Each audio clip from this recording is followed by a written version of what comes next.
یہ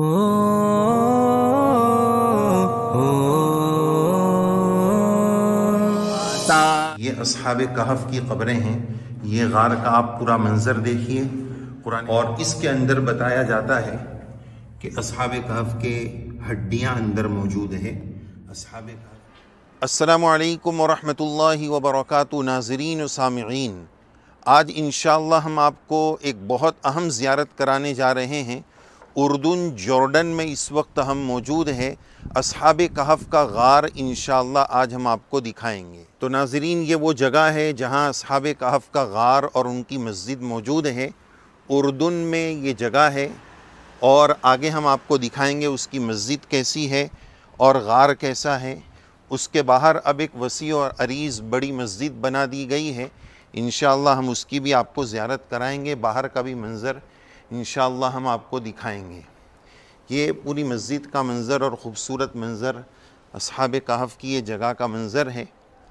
انشاءاللہ آگے بھی ہم آپ کو اس کی زیارت کرائیں گے۔ یہ دیکھیے ماشاءاللہ یہ خوبصورت مسجد ہے جو ابھی یہاں پر بنا دی گئی ہے نماز پڑھنے کے لیے۔ یہ لنتخذن علیہم مسجدہ والی جو مسجد ہے یہ اس کے علاوہ ہے۔ یہ بعد میں بنائی گئی مسجد ہے زائرین کے نماز پڑھنے کے لیے۔ آپ اوپر آیت لکھی ہوئی دیکھ سکتے ہوں گے۔ سورہ کہف کی آیت ہے، نحن نقص علیک نبأہم بالحق انہم فتیۃ آمنوا بربہم وزدناہم ہدی۔ یہ آیت لکھی ہوئی ہے، یہی اصحاب کہف کی جگہ ہے۔ تو یہ دیکھیے باہر کا خوبصورت منظر۔ ناظرین و سامعین، قرآن مجید میں اللہ تبارک و تعالیٰ کے ارشاد گرامی میں ہے، الذی بارکنا حولہ، جس سرزمین کے ارد گرد ہم نے برکتیں رکھی ہیں۔ الذی بارکنا حولہ کے مصداق میں جو ممالک اس وقت آتے ہیں اس میں سے ایک اردن، جس کا موجودہ نام جارڈن ہے، جس کا اس وقت آپ جھنڈا دیکھ رہے ہیں۔ الحمدللہ اس وقت ہم یہ تاریخی سرزمین پر موجود ہے، جو سرزمین انبیاء بھی ہے، سرزمین صحابہ بھی ہے، اور سرزمین اصحاب کہف بھی ہے۔ تو انشاءاللہ تبارک اللہ آج ہم آپ کو اصحاب کہف کا جو غار ہے اس غار کی زیارت کرانے جا رہے ہیں۔ یہ بڑی مبارک سرزمین ہے، بڑا مبارک واقعہ ہے، جس کا تذکرہ اللہ تبارک و تعالیٰ نے قرآن مجید میں فرمایا ہے۔ ہم اس وقت اسی سرزمین پر موجود ہیں، اور انشاءاللہ آپ کو آج ہم غار کی زیارت کرائیں گے۔ ناظرین، قرآن مجید میں اللہ تبارک و تعالیٰ نے اسی واقعے کی مناسبت سے پوری سورت کا نام سورہ کہف ہے۔ اللہ تعالیٰ نے سورہ کہف میں تقریباً آیت نمبر 9 سے آیت نمبر 26 میں، تقریباً ان پوری آیات میں 9 سے آیات نمبر 26 تک اللہ تبارک و تعالیٰ نے اصحاب کہف کے واقعے کو ذکر فرمایا ہے، اور اس واقعے کا کچھ مختصر خلاصہ بھی ہم آپ کی خدمت میں پیش کریں گے، اور غار کی بھی ہم انشاءاللہ آپ کو زیارت کرائیں گے۔ اس واقعے میں ایک تو یہ چیز سمجھنا ہے کہ اللہ تبارک و تعالیٰ نے قرآن مجید میں یہ واقعہ کیوں ذکر فرمایا، اس کا پس منظر، اس کا شان نزول، اس کے بیک گراؤنڈ کیا ہے، یہ آیات کیوں نازل ہوئی۔ در حقیقت کفار و مشرکین مکہ کو اللہ کے نبی صلی اللہ علیہ وسلم، اسلام اور مسلمانوں سے دشمنی تھی، تو یہ لوگ یہود بے بہبود کے پاس جاتے تھے اور ان سے ایسے سوالات جاننے کی کوشش کرتے تھے کہ جن سوالات کی روشنی میں وہ مسلمانوں کو، اسلام کو بدنام کر سکیں، یا اللہ کے نبی صلی اللہ علیہ وسلم نعوذ باللہ اس سوال کا جواب دینے سے عاجز آ جائیں۔ یہ سامنے جو آپ دیکھ رہے ہیں یہی وہ غار ہے۔ انشاءاللہ ہم اس کی آپ کو زیارت کرائیں گے۔ نضر بن حارث اور عقبہ بن ابی معیط یہ دشمنان اسلام میں سے تھے۔ اور اللہ کے نبی صلی اللہ علیہ وسلم سے دشمنی رکھتے تھے، مسلمانوں سے دشمنی رکھتے تھے۔ اسی پس منظر میں یہ مشرکین قوم یہود کے پاس گئے اور جا کر ان سے کہا کہ آپ 3 سوالات ان سے کریں، اور تاکہ وہ اس کے جوابات نہ دے سکے اور ان کی بے بسی کا اظہار ہو سکے۔ نعوذ باللہ من ذالک۔ لیکن اللہ تبارک و تعالیٰ کی مدد، امام الانبیاء جناب محمد الرسول اللہ صلی اللہ علیہ وسلم صاحب شریعت، قرآن مجید جن پر اترتا ہے، قرآن مجید کا نزول ہوتا ہے، تو بہرحال یہ 3 سوالات میں ایک سوال یہ تھا کہ ان سے جا کر پوچھا جائے کہ روح کی کیا حقیقت ہے۔ وَيَسْأَلُونَكَ عَنِ الرُّوحِ، قرآن مجید میں اس کا تذکرہ سورہ بنی اسرائیل میں ہے۔ اور دوسرا سوال انہوں نے یہ بتایا وَيَسْأَلُونَكَ عَنْ ذِي الْقَرْنَيْنِ، کہ ان سے ذوالقرنین کے بارے میں سوال کیا جائے کہ ذوالقرنین کا کیا واقعہ ہے۔ اور تیسرا واقعہ اصحاب کہف کے بارے میں ان کے متعلق ان سے پوچھا جائے۔ یہ 3 سوالات دیے گئے۔ اللہ کے نبی علیہ الصلاۃ والسلام سے انہوں نے تینوں سوالات کیے، اور وحی کے ذریعے اللہ تبارک و تعالیٰ نے تینوں سوالات کے جوابات بتائے، جس میں یہ اصحاب کہف کا واقعہ بھی موجود ہے۔ در حقیقت یہ 309 سال تک یہ اصحاب کہف اس غار میں سوتے رہے، جس غار کی ہم انشاءاللہ آگے آپ کو زیارت کرانے جا رہے ہیں۔ 309 سال کے بعد جب اٹھے تو یہ 309 سال کے بعد کا جو وقت تھا، یہ اللہ کے نبی صلی اللہ علیہ وسلم کی ولادت باسعادت کے تقریباً 20 سال ہی پہلے کا واقعہ ہے۔ اور ظاہر ہے کہ اللہ کے نبی صلی اللہ علیہ وسلم کے وجود مسعود اور ورود مسعود سے پہلے آسمانی مذہب جو تھا وہ عیسائیت اور نصرانیت تھا، جو اہل کتاب تھے، جو اس وقت کا حق مذہب تھا۔ تو اسی مذہب کے پیروکار یہ حضرات تھے جن کی تعداد قرآن مجید کی روشنی میں 7 وثامنہم کلبہم، کہ وہ لوگ 7 لوگ تھے اور 8واں ان کا کتا تھا۔ یہ جو آپ دروازہ دیکھ رہے ہیں، یہ شخص جو داخل ہو رہے ہیں، یہی وہ غار ہے، اور باہر جو جگہ ہے وَكَلْبُهُمْ بَاسِطٌ ذِرَاعَيْهِ بِالْوَصِيدِ، وہ کتا اسی جگہ باہر 309 سال تک بیٹھ کر نگرانی کرتا رہا۔ تو یہ وہ غار ہے جس میں انشاءاللہ ہم اس کی آپ کو زیارت کرائیں گے۔ پہلے یہ مختصر واقعہ، اس غار کی حقیقت کو سمجھنے کے لیے اس واقعے کو بھی سمجھنا ضروری ہے۔ تو بہرحال اس دور میں ایک بادشاہ تھا جس کا نام دقیانوس تھا، جو ظالم بادشاہ تھا اور لوگوں کو ایمان سے برگشتہ اور پھیرنے کی اور ہٹانے کی کوشش اور محنت کرتا تھا۔ تو یہ وہ حضرات تھے جو اپنا ایمان بچانا چاہتے تھے۔ ظاہر ہے کہ ایک مسلمان کے لیے اس کا ایمان اس کا سب سے قیمتی سرمایہ ہے، تو اسی ایمان کی حفاظت کے خاطر یہ اصحاب کہف اس ظالم بادشاہ کے ظلم سے بچتے ہوئے اور اپنے ایمان کی حفاظت کی غرض سے بستی سے بھاگ کر باہر آ گئے، اور وہ اس غار میں داخل ہو گئے، اور تقریباً اس غار میں وہ تقریباً 309 سال تک 300 سنین وازدادوا 9، اللہ تعالیٰ کے فرمان علی شان کے مطابق 309 سال تک اس غار میں وہ سوتے رہے۔ اس غار سے اٹھنے کا یہ واقعہ جب ہوا تو حکومت بدل گئی، بادشاہ بدل گئے، صدیاں بدل گئی۔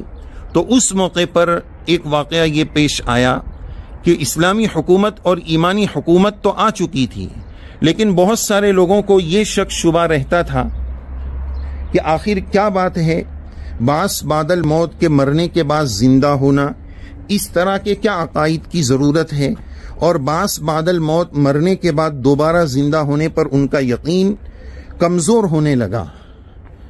تو اسی زمانے میں اللہ تبارک و تعالیٰ نے یہ واقعہ قدرتاً ظاہر فرمایا کہ 309 سال کے بعد یہ اصحاب کہف بیدار ہوئے، اور اس سے یہ دلیل ملی کہ جو اللہ 309 سال تک سلا کر اٹھانے پر قادر ہے، تو وہی رب کریم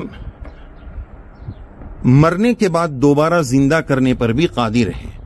گویا یہ اصحاب کہف کا واقعہ بعث بعد الموت کی ایک دلیل بھی بن گیا۔ دیکھیے ماشاءاللہ کتنا خوبصورت منظر ہے۔ ایک بات ہم یہ بھی عرض کریں گے کہ اصحاب کہف کا غار کہاں ہے، اس سلسلے میں مختلف مقامات بتائے جاتے ہیں۔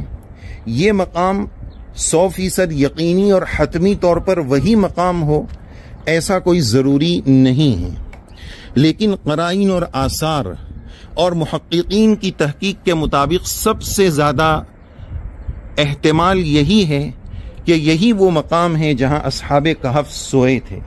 اصحاب کہف عیسوی مذہب پر قائم تھے، اسی وجہ سے آج بھی اردن میں تقریباً 97% مسلمانوں کی آبادی ہے، اور اس کے علاوہ کچھ تعداد نصارہ کی آج بھی موجود ہے۔ تو اس اسلامی ملک میں نصارہ کا وجود آج بھی چل رہا ہے، ممکن ہے کہ یہ اسی کا اثر ہو جو اس وقت سے چلا آ رہا ہے۔ تو بہرحال 309 سال تک وہ اس میں سوتے رہے، اللہ تعالیٰ نے ان کو سلا دیا اور ایسے غار کا نظم فرمایا کہ ان کو کوئی دقت نہ ہو، ایک طرف سے اندر وہ محفوظ بھی رہے، اور انسان کو جینے کے لیے ہوا پانی کی ضرورت ہوتی ہے، تو ایک طرف سے سورج کی روشنی اندر آتی تھی اور دوسری طرف سے سورج کی روشنی باہر نکل جاتی تھی۔ تو انشاءاللہ آگے چل کر وہ غار بھی ہم آپ کو بتائیں گے اور یہ واقعے کو بھی انشاءاللہ مکمل کریں گے۔ حاضرین، اس وقت ہم موجود ہیں اصحاب کہف کے غار میں، اور آپ یہ دیکھ سکتے ہیں یہ قبریں آپ کو نظر آ رہی ہے، یہ اصحاب کہف کی قبریں ہیں۔ یہ غار کا آپ پورا منظر دیکھیے، قرآن مجید میں اللہ تبارک و تعالیٰ نے تفصیل کے ساتھ یہ واقعہ ذکر کیا ہے، اور یہ اصحاب کہف کے آرام کرنے کی جگہ تھی جو آپ دیکھ رہے ہیں، یہ ان کے مزارات ہیں، اور اس کے اندر بتایا جاتا ہے کہ اصحاب کہف کے ہڈیاں اندر موجود ہے، اصحاب کہف کی باقیات اور ہڈیاں اس کے اندر موجود ہے، یہ بتایا جاتا ہے۔ تو یہ اصحاب کہف کے مزارات اس وقت آپ دیکھ رہے ہیں، یہ دونوں طرف اصحاب کہف کے مزارات ہیں، اوپر کی طرف یہاں پر بھی ہے اور یہ بھی ہے، یہ اصحاب کہف کے مزارات ہیں، آپ دیکھ سکتے ہیں، یہ سامنے کی طرف کا نظارہ ہے۔ اور 309 سال تک اصحاب کہف اسی میں سوتے رہے، اور قرآن مجید کی مشہور آیت ہے وَتَرَى الشَّمْسَ إِذَا طَلَعَتْ تَزَاوَرُ عَنْ كَهْفِهِمْ ذَاتَ الْيَمِينِ وَإِذَا غَرَبَتْ تَقْرِضُهُمْ ذَاتَ الشِّمَالِ وَهُمْ فِي فَجْوَةٍ مِّنْهُ۔ صبح کے وقت یہاں سے روشنی آتی تھی، چونکہ روشنی بھی ضروری ہے اور زندگی کے لیے جس کو کہتے ہیں کہ تھوڑی سی ہوا اور اجالا آئے، تو صبح کے وقت یہاں سے روشنی آتی تھی اور شام کے وقت یہاں سے روشنی آتی تھی، لیکن وہ روشنی یہاں سے کترا کر گزر جاتی تھی کہ اصحاب کہف جب یہاں آرام کر رہے ہوں تو ان کے آرام میں کوئی خلل نہ ہو۔ تو وَتَرَى الشَّمْسَ اِذَا طَلَعَتْ تَزَاوَرُ عَنْ كَهْفِهِمْ ذَاتَ الْيَمِينِ، یہ ذات الیمین ہے۔ تو یہاں سے صبح کے وقت روشنی آتی تھی، اور غربت تقریضهم ذات الشمال، وہاں سے وہ روشنی گزر جاتی تھی، اور وَنُقَلِّبُهُمْ ذَاتَ الْيَمِينِ وَذَاتَ الشِّمَالِ، اللہ تبارک و تعالیٰ نے یہ بھی فرمایا کہ ہم ان کو الٹتے پلٹتے رہتے تھے۔ ایک ہی پوزیشن پر سونے سے باڈی جو ہے وہ ایفیکٹ ہو سکتی ہے، متاثر ہو سکتی ہے، اور اس سے پھوڑے پھنسی کا خطرہ ہے۔ تو اللہ تعالیٰ کا کرم یہ ہوا، شان معجزانہ یہ ہوئی کہ اللہ تعالیٰ ان کو الٹتے پلٹتے رہتے تھے۔ اور یہ جو چیز آپ یہاں پر دیکھ رہے ہیں، بتایا جاتا ہے کہ یہ اصحاب کہف کے باقیات ہیں، واللہ تعالی عالم بحقیقت الحال، یہ ان کے باقیات ہیں۔ اور یہ جو آپ باہر راستہ جو جا رہا ہے، یہ جو دیکھ رہے ہیں، یہاں پر اصحاب کہف کا کتا وَكَلْبُهُمْ بَاسِطٌ ذِرَاعَيْهِ بِالْوَصِيدِ وہ یہاں پر آرام کرتا تھا۔ 309 سال تک وہ یہاں رہا، حفاظت کی غرض سے وہ اسی جگہ رہا۔ اور مفسرین نے یہاں ایک بڑی بات یہ بھی تحریر فرمائی ہے کہ اصحاب کہف کا کتا باہر تو وہ حفاظت کے لیے رہا، لیکن اندر کیوں داخل نہیں ہوا، اس کی وجہ مفسرین نے یہ بتائی ہے کہ ان کی دعا تھی، ان نوجوانوں کی، انہم فتیۃ آمنوا بربہم وزدناہم ھدی، اور ان کی دعا یہ تھی ربنا آتنا من لدنک الرحمہ، کہ ہمیں رحمت عطا فرما، وہیئ لنا من امرنا رشدا، ہمیں رحمت عطا فرما۔ تو جس گھر میں ہماری شریعت میں یہ ہے کہ حفاظت کے علاوہ کتا پالنا درست نہیں ہے، لیکن وہ بھی گھر کے باہر ہونا چاہیے، اندر نہیں ہونا چاہیے، تو چونکہ ان دعاؤں کی وجہ سے اصحاب کہف کے ساتھ اللہ کی رحمتیں تھیں، تو کتا اس میں کیسے آ سکتا ہے، یہ نقطہ لکھا ہے، واللہ تعالی عالم۔ تو بہرحال یہ بڑی مبارک جگہ کی اس وقت آپ کی آنکھیں زیارت کر رہی ہے، اس کے اندر اصحاب کہف کی ہڈیاں ہیں۔ غار کے قریب ہم نے آپ کو اصحاب کہف کے غار کی زیارت کرا دی۔ اب اس وقت ہم جس جگہ پر موجود ہے، اس جگہ کا تذکرہ بھی اللہ تعالیٰ نے سورہ کہف میں ذکر فرمایا ہے۔ اصحاب کہف کے واقعے کی وجہ سے ہی پوری سورت کا نام کہف رکھا گیا ہے، جس کو تقریباً ہر مسلمان جمعہ کے دن پڑھنے کا اہتمام کرتا ہے۔ بہرحال یہ وہ جگہ ہے جس کا تذکرہ سورہ کہف میں موجود ہے۔ لَنَتَّخِذَنَّ عَلَيْهِمْ مَسْجِدًا، نیچے اصحاب کہف کا غار موجود ہے، اور یہ اصحاب کہف کی جو مسجد تھی، جس کے بارے میں اللہ تعالیٰ نے فرمایا کہ ہم نے اوپر مسجد بنا دی، تو یہ اس جگہ پر اس وقت ہم موجود ہیں۔ یہاں ابھی عصر کا وقت ہو گیا، آپ سامنے دیکھ سکتے ہیں، ابھی یہاں پر نماز ہوتی ہے، جس مقام پر ہم موجود ہیں ابھی یہاں نماز نہیں ہوتی ہے، ابھی سامنے نماز ہوتی ہے، لیکن پرانے دور کی یہ مسجد ہے۔ اصحاب کہف کی جو اصل مسجد ہے وہ یہ ہے۔ اور اس کے ساتھ ساتھ ہم آپ کو ایک چیز اور بتائیں گے کہ جو قرآن مجید میں تذکرہ ہے، وَهُمْ فِي فَجْوَةٍ مِّن، تو یہ نیچے سے وہ فجوہ جہاں اصحاب کہف سوئے ہوئے تھے، اس غار کے اندر سے وہ فجوہ اور وہ غار نظر آتا ہے۔ آپ دیکھ سکتے ہیں اس کے اندر سے، یہ اوپری سطح سے، اور ہم نے آپ کو نیچے سے بھی دکھایا۔ تو بہرحال یہ وہی فجوہ ہے جس کا تذکرہ قرآن مجید میں موجود ہے۔ تو ناظرین، یہ آپ کو تفصیل سے ہم نے واقعہ سنایا، اور اس جگہ پر آپ دیکھ سکتے ہیں کہ یہ محراب کا انداز یہاں پر بنا ہوا ہے۔ اس دور کی یہ مسجد تھی، اور یہ ممکن ہے کہ اس دور کا محراب رہا ہو۔ تو یہ بڑی مبارک جگہ کی اس وقت ہم زیارت کر رہے ہیں۔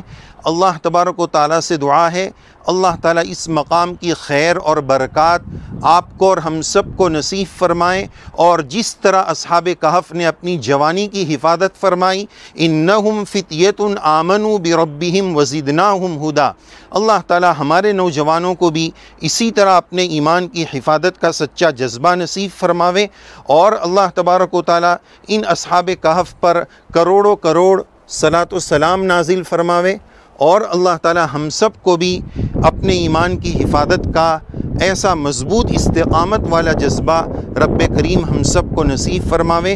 ان اصحاب کہف پر کروڑوں کروڑ صلاۃ و سلام ہو۔ دیکھیں ناظرین، بس ہم اپنی بات مکمل کرنے جا رہے ہیں۔ یہ وہی مسجد ہے، یہ وہی جگہ ہے، لَنَتَّخِذَنَّ عَلَيْهِمْ مَسْجِدًا والی جگہ ہے۔ تو بہرحال ناظرین، اجازت دیجئے، اللہ تعالی ہم سب کو اس جگہ کی مقبول حاضری نصیب فرمائے۔ ضروری نہیں ہے اس سلسلے میں اصحاب کہف کا غار کہاں ہے، مختلف اقوال ہے، واللہ تعالی اعلم بحقیقت الحال، لیکن سب سے زیادہ راجع اور وثوق اور اعتماد کے ساتھ جن حضرات نے دیکھا ہے وہ اسی جگہ کو بتایا ہے۔ الحمدللہ اصحاب کہف کا واقعہ ہم بچپن سے پڑھتے ہیں، قرآن مجید میں پڑھتے ہیں، تفسیر میں پڑھتے ہیں، اور ایک لمبی مدت سے پڑھتے اور پڑھانے کا شرف ملا ہے، لیکن ظاہر ہے کہ جب تک اس مقام کو نہ دیکھ پائیں تب تک اس کی مکمل تفسیر اور مکمل وضاحت سمجھ میں نہیں آ سکتی ہے۔ جیسا کہ یہ جو فجوہ ہے ہم نے نیچے سے آپ کو بتایا، وَتَرَى الشَّمْسَ إِذَا طَلَعَتْ تَزَاوَرُ عَنْ كَهْفِهِمْ، اس آیت کو جب تک یہ جگہ نہیں دیکھ لیں گے، وہ مقام نہیں دیکھ لیں گے، کما حقہ اس کا سمجھنا مشکل ہوتا ہے۔ تو بہرحال ہم اللہ تعالیٰ کے بڑے شکر گزار ہے، رب کریم کے لیے سربسجود ہے کہ اللہ تعالیٰ نے ایسے باعظمت مقام کی حاضری کے لیے ہمیں قبول فرمایا، اور تمام تر نالائقیوں اور بے بذاتیوں کے باوجود اللہ تعالیٰ نے یہاں کی زیارت ہمیں نصیب فرمائی۔ اللہ تبارک و تعالیٰ اصحاب کہف پر اپنی کروڑوں رحمتیں نازل فرمائیں، اور یہ اصحاب کہف اگرچہ عیسائی مذہب پر تھے لیکن اس وقت اہل ایمان کا یہی مذہب تھا۔ اللہ تبارک و تعالیٰ ان پر اپنا سلام نازل فرمائے، اور ہم سب کو بھی اپنے ایمان کی حفاظت کا استقامت کے ساتھ جذبہ نصیب فرمائے۔ ناظرین اجازت دیجئے، یہ جگہ ہم نے آپ کو بتا دی، اور ناظرین اس موقع پر ہم اہل اردن کا بھی شکریہ ادا کرتے ہیں، خاص طور پر یہاں کی حکومت کا کہ اتنا مناسب اور اتنا خوبصورت انتظام اور اہتمام کیا ہے۔ غار کی زیارت بھی بہت تیاری کے ساتھ اور بہت اہتمام کے ساتھ کراتے ہیں۔ ہر جگہ پر ماشاءاللہ سیکورٹی بھی موجود ہے تاکہ کوئی فاسد نیت سے اور غلط نیت سے آ کر کوئی غلط کام نہ کر سکے، اور وہ بھی بڑے ادب اور اکرام اور احترام سے بات کرتے ہیں۔ یہاں پر ماشاءاللہ ہر ایک کا استقبال ہے، ہر ایک کا اکرام ہے، اور کوئی چیز معذرت بھی کرنی ہو تو اتنے بڑے ادب کے ساتھ یہاں والے معذرت کرتے ہیں۔ یہ بہت اچھا پہلو ہے ادب اور اخلاق کا اس ملک میں۔ اللہ تعالی ہمیں بھی اچھے اخلاق نصیب فرمائے۔